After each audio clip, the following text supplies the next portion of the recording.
Hindi naman niya ako ginantihan ng ngiti at hindi na rin ako tiningnan pa. Napakalamig naman ng trato niya sa akin. Actually, gininaw pa yata ako sa sobrang lamig ng pagtrato niya sa akin. Ayaw daw niya akong katabi. Pero kanina nung makita niyang hubad kong katawan, naglaway agad siya. Akala yata niya hindi ko napansin ang mga mata niya at paglunok ng laway. Tapos nang pumasok ang mga pinsan niya, bigla niyang iniharang ang katawan niya sa akin at halos lumuwa ng mga mata niya sa galit sa mga pinsan niya. Mabilis siyang tumalikod at naglakad palabas ng pinto. Pagkalabas niya ng silid ay mabilis kong kinandado ang pintuan at napahawak ako sa aking dibdib dahil sa mabilis na pagtibok ng aking puso. Anong ginagawa ko dito? At bakit sila ang kasama ko? Anong nangyari kagabi at bakit wala akong maalala na nagpunta ako dito? Bulong ng isipan ko. Tiningnan ko ang kama kung saan ipinatong ni Russell ang damit niya. Kaya naglakad ako palapit sa kama at kinuha ko ang damit na ibinigay niya sa akin. Inamoy ko ito at impit akong napatili habang itinaklob ko na ang damit niya sa mukha ko upang hindi ako makagawa ng kahit na anong ingay. Oh my God! Impit kong ani. Habang kinikilig ako at nagpapadyak pa ako habang yakap ko ng damit ni Russell. Kaya nahulog tuloy ang kumot na nakabalabal sa akin. Wala akong pakialam kung may sinabi man siya kanina na hindi ko nagustuhan. Basta kinikilig ako dahil binigyan niya ako ng masusuot at damit pa niya. Tiningnan ko ang boxer niya at lumingon ako sa paligid kung may nakatago ba na kamera. Pero malinis at walang kamera. Kaya inamoy ko ang boxer niya at nagtatalon ako sa sobrang kilig. OMG, nakakahiya ako. Tili ko ng mahina habang kinikilig ako. Mahal na mahal pa rin kita, Russell. Bulong ko habang kinikilig. Ilang katok sa pintuan na nagpalingon sa akin. Kaya mabilis kong dinampot ang kumot at ibinalabal kong muli ito sa aking katawan. Kung tapos ka nang magbihis ay kakain na tayo. Ani ni Russell sa likod ng pintuan. Sinubukan niya itong buksan ngunit hindi ito bumukas dahil ikinandado ko ito. Okay. Salamat. Sige, maya-maya lalabas na ako. Ani ko. Humugot ako ng malalim na paghinga at napapangiti ako na sinusuot ang damit na ipinahiram sa akin ni Russell. Oh my God, hindi ko talaga ito isusoli sa kanya. I swear. Pagkabihis ko'y inayos ko ng aking sarili. Pumasok ako ng banyo at kinuha kong damit kong hinubad at tiniklop ko ito para mamaya ay bibitbitin ko na lang ito pabalik ko sa kabilang resort. Lumabas na ako ng silid at pagbukas ng pinto ay nagulat ako dahil pakiramdam ko ay maliligaw yata ako sa laki ng lugar na ito. Napatingin ako sa paligid at hindi ko alam kung saan ako pupunta. Bigla na lang sumulpot mula sa isang silid si Russell at nakatingin siya sa kabuuan ko. Nakita kong bigla ang pagngiti niya pero panandalian lamang at pagkatapos ay nagseryoso na ito ng muka. This way, nakahain na sa ibaba ang agahan. Sumabay ka na sa amin. Malamig niyang anit na una na siyang maglakad. Sumunod naman ako hanggang sa narating namin ang isang napakahabang hagdanan. Huminto siya sandali at hinintay ako at pagkatapos ay kinuha niya ang kamay ko at inalalayan niya akong bumaba. Naanimoy isa akong prinsesa kaya hindi ko maiwasang hindi mapangiti ng lihim. Pakiramdam ko'y sasabog na ang aking puso dahil sa mabilis na pagtibok nito. Huwag kang masyadong kiligin. Umaabot hanggang Manila ang kilig mo. Bulong niya kaya mabilis kong pinalis ang ngiti sa aking labi at patay mali siya akong tumingin sa kanya. What? Ani ko na kunwari ay hindi ko alam kung ano ang sinasabi niya. Hindi naman siya kumibot, hindi rin ako tinitignan. Hindi ko maiwasan na hindi mapasulyap sa kanyang muka dahil sobrang gwapo niya at mas lalo siyang kumisig ngayon. Baka mahulog ka, kanina mo pa pinaglalawayan ang muka at katawan ko. Ani niya kaya bigla akong napatitig sa hagdanan at hindi ko na tinitigan pa ang mukha niya. Natawa siya ng mahina kaya napalingon akong muli sa kanya. To be honest, I thought it sounded like music in my ear when I heard him chuckle. Nakakailab talaga kahit boses lang niya. Pagkababa namin ay agad niyang binitawan ang kamay ko. Hindi ako kumibo dahil aaminin ko nag-e-expect ako na hindi niya ako bibitawan. Pero I guess hanggang ngayon ay galit pa rin siya sa akin. Napalingon sa amin ng mga pinsan niya nang marating namin ang dining area. Napatingin sila sa kabuuan ko pero binawi agad nilang bigla nang magsalita si Russell. Gusto yatang mabulag ng mga to. Ani niya kaya napayuko ako. Dito ka na maupo. Masarap kumain kapag mainit pa ang pagkain. Kanina pa kami dito. Narinig ka lang namin na sumigaw ng malakas kaya napasugod kami. Buti wala kaming nakita. Kung meron baka bulag na kami ngayon.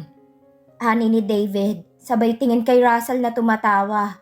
Akala ko'y tatabihan ako ni Russell, pero sa tabi ni David siya naupo. Kaya nakaramdam ako ng kirot sa aking puso.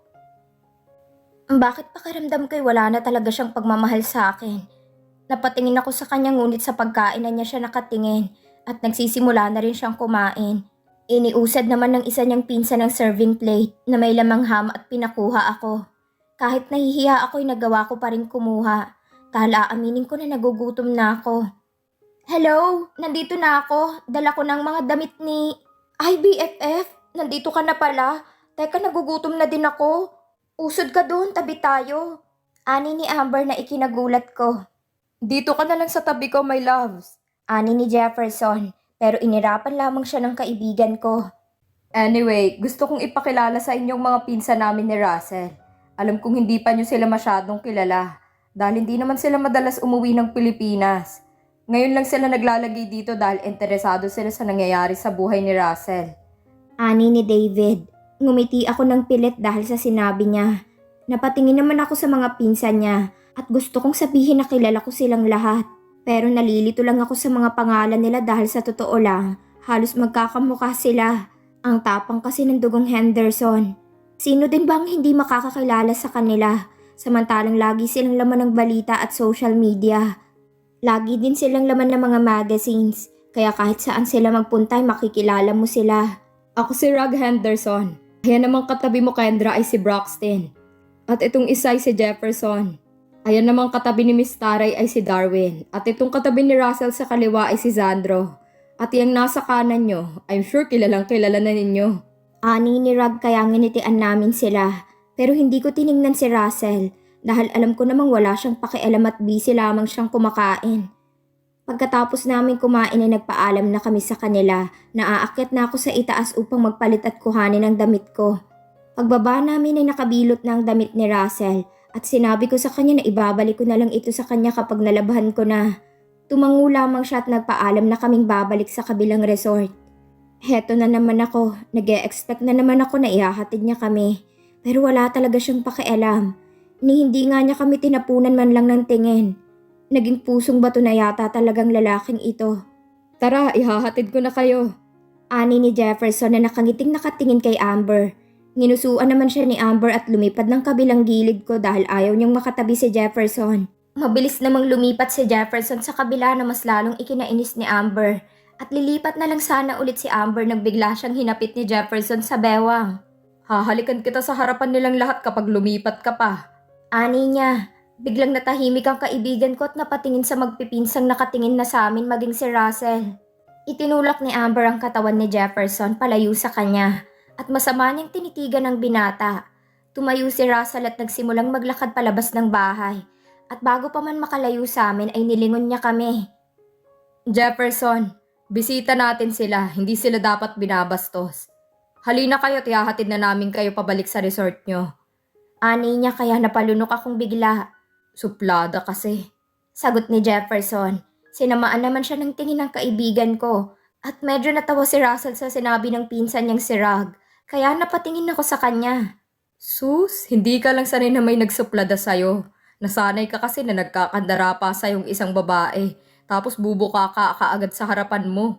Ani ni Rug kaya nagtatawanan silang magpipinsan. Hindi naman kami kumikibo ng kaibigan ko.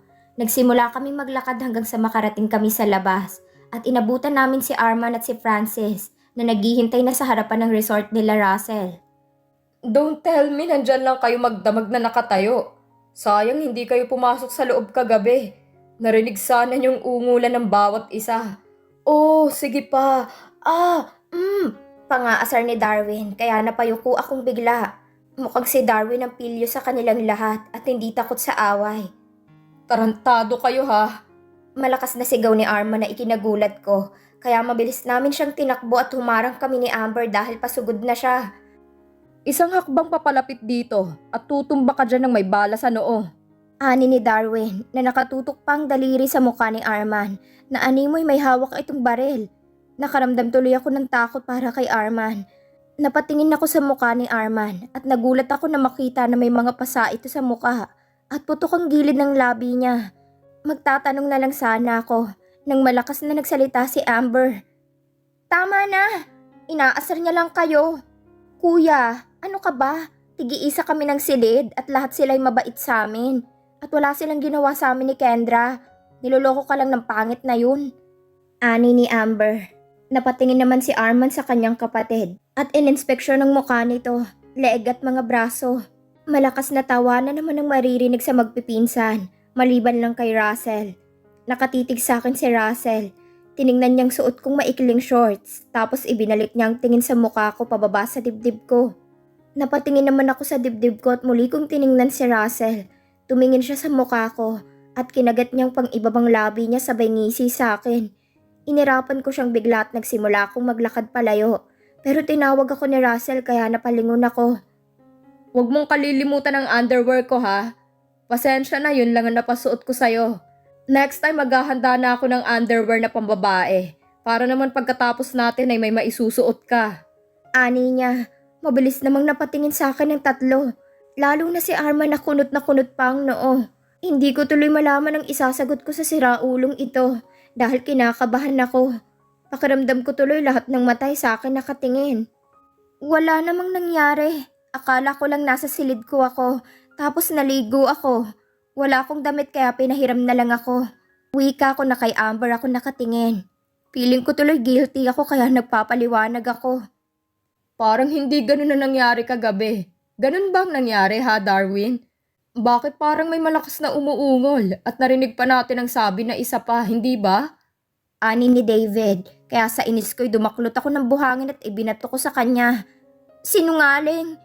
Inis kong ani na ikinatawa nilang magpipinsan, maliban lang kay Russell na nakatitig lang sa akin. Tama na yan, napapahiya na si Kendra. Sekreto na namin dalawa yon. Napalakas lang dahil masyado kong sinagad.